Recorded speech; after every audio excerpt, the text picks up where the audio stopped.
In the play Macbeth, Macbeth has 7 soliloquies throughout the play, and they all share a common theme: internal conflict/chaos. This inner conflict affects Macbeth as he grows and unravels physically and mentally, while his motives shift frantically throughout the play. The first soliloquy occurs after the prophecy has been told by the witches to Macbeth. This soliloquy shows the growing contradiction of Macbeth as he slowly puzzles and ponders the idea of the prophecy. This supernatural soliciting cannot be ill, cannot be good. If ill, why hath he given me earnest of success, commencing in truth?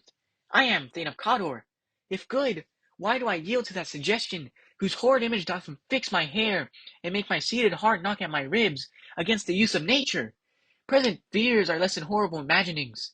My thought, whose murder yet is but fantastical, shakes, so my single state of man that function is smothered in surmise, and nothing is, but what is not.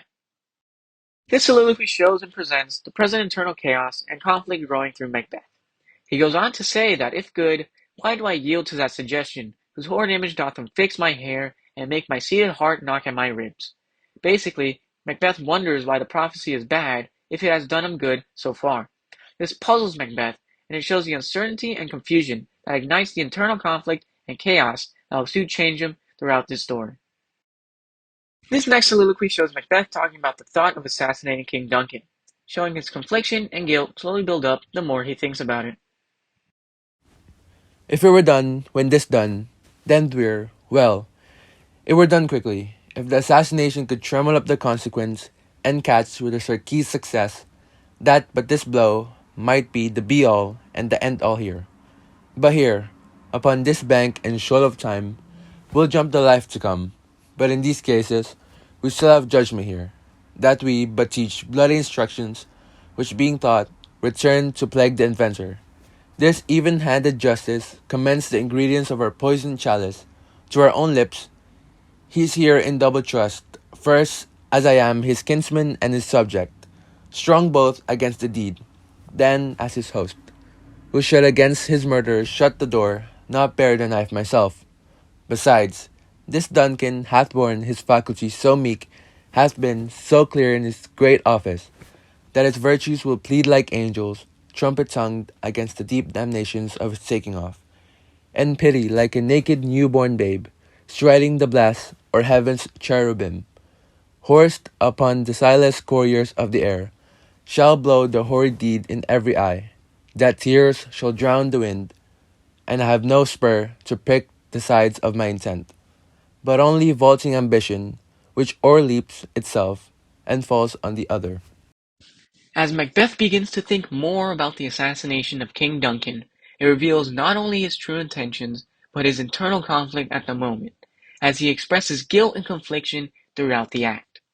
Macbeth feels this way because he goes on to say if the assassination could travel up the consequence and catch with his surprise success, that but this blow might be the be-all and the end-all here. Macbeth experiences anxiety and internal chaos since he thinks about the consequences and the aftermath of what might happen after he kills the king, creating the start of his spiraling descent downward.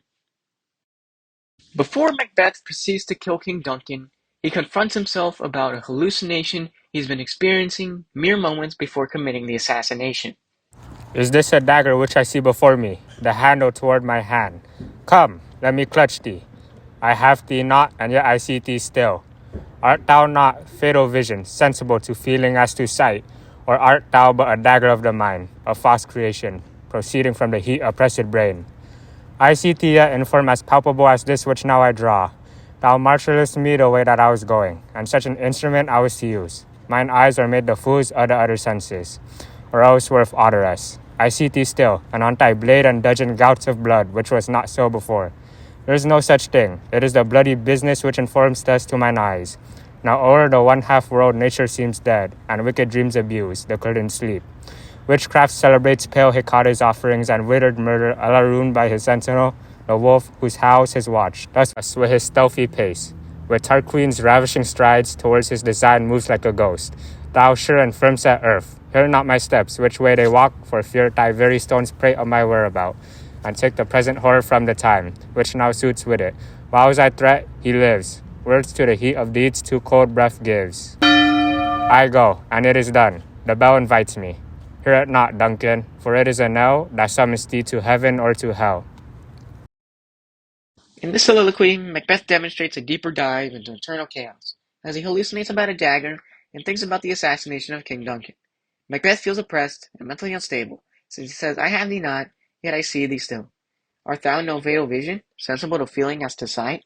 Or art thou but a dagger of the mind, a false creation, proceeding from the heat-oppressed brain? In this situation, Macbeth feels confused and shocked. He's contemplating his life decisions and believes that it shouldn't have come down to him killing the king. He's having a mental breakdown, and his mind is slowly overloading and growing mentally unstable. This next soliloquy occurs after a conversation between Macbeth and Banquo, creating a rift between him and his friend over the prophecy and what becomes of these two. This will grow the bloodthirstiness and realization inside Macbeth, as he battles for control over the kingdom, believing that what he is doing is right, and he deserves more than what his friend Banquo does.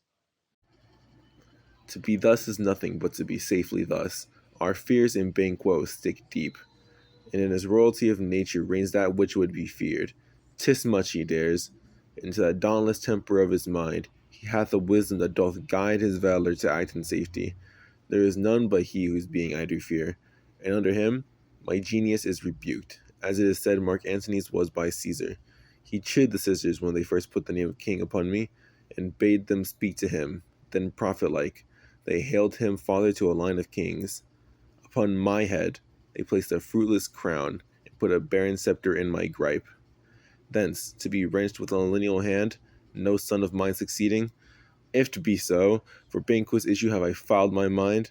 For them, the gracious Duncan have I murdered, put rancours in the vessel of my peace. Only for them, and mine eternal jewel, given to the common enemy of man, to make them kings, the seed of Banquo kings. Rather than so, come fate into the list, and champion me to the utterance. In this soliloquy, Macbeth is overcome with paranoia over the witch's prophecies about Banquo and his descendants. During the soliloquy, Macbeth speaks of their prophecies and says that he wears a fruitless crown compared to the lineage promised to Banquo. Later, he challenges fate by yelling, "Champion me to the utterance," as he rants about all his hard work and believes that he is getting the short end of the stick. He later decides to make a decision that he should eliminate all the obstacles in his way, Banquo and later Macduff, to ensure his position as king. This soliloquy helps build the mental instability that is growing in Macbeth, as he finally moves from being conflicted to certain and bloodthirsty, shifting his character motives from the beginning of the play. In this soliloquy, Macbeth has been informed that he will be killed by someone not born from a woman, and to be careful of Macduff. He challenges fate and decides that he will fight it and ensure that this Macduff will not fulfill the prophecy. Time, thou anticipate my dread exploits. The flighty purpose never is overtook, unless the deed goes with it. From this moment, the very firstling of my heart shall be the firstling of my hand. And even now, to crown my thoughts with acts, be it thought and done. The castle of Macduff I will surprise, seize upon Fife, give to the edge of the sword his wife, his babes, and all unfortunate souls that trace him in his line. No boasting like a fool, this deed I'll do before the purpose cools. Macbeth's soliloquy in Act 4, Scene 1 shows us that Macbeth is now turning into a truly malicious person, and out of his own free will, chooses to kill. We can see that Macbeth acts on impulse, saying how no boasting like a fool, this deed I'll do before this purpose cool, showing how he let his emotions and thoughts control his actions. We also see that Macbeth chooses to kill more than what's needed. This builds upon the growing instability we see in Macbeth, as he chooses to fight his way through his problems, killing anyone in his way no matter who they are. Men, women, and children will not stand in his way and his throne. This shows the growing chaos inside of him, as he will do anything to keep his rule no matter what. In this soliloquy, Macbeth reflects to himself and what he has done to get to where he is now. He realized that what he did was wrong, and his rule as king has so far been bitter and straight up disappointing, showing bits of regret and guilt of his past actions. I am sick at heart when I behold this push will cheer me ever or deceit me now. I have lived long enough. My way of life is fails into the seer. the yellow leaf, and that which should accompany old age. As honor, love, obedience, troops of no friends, I must not look to have, but in their stead, curses, not loud, but deep-mouthed honor.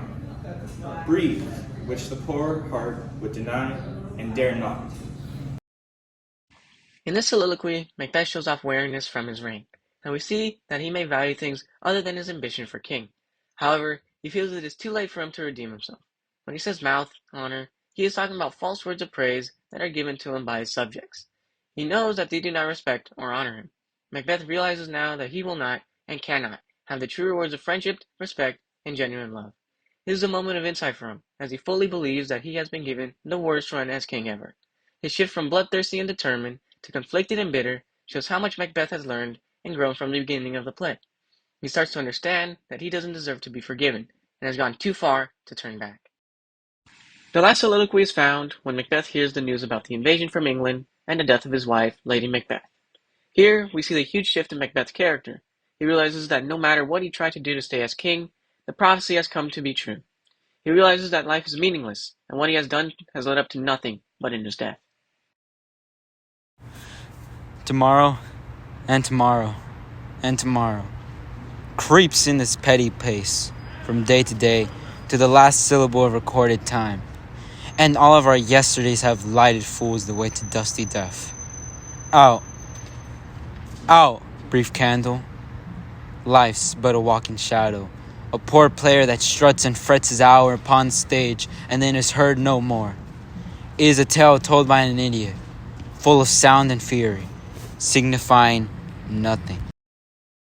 In Macbeth's final soliloquy, we see the acceptance of Macbeth that in reality, all his internal conflict and guilt just meant nothing. When Macbeth says, "It is a tale told by an idiot, full of sound and fury, signifying nothing." He's tried so hard and got so far, but utterly in the end, it doesn't matter. This shows the final turn in Macbeth's character. He's given up and doesn't care anymore. This shows that the prophecy will always be true no matter how you try to avoid it. This realization and the death of his wife finally pushed Macbeth over to the edge and was what helped get Macbeth overthrown in the end.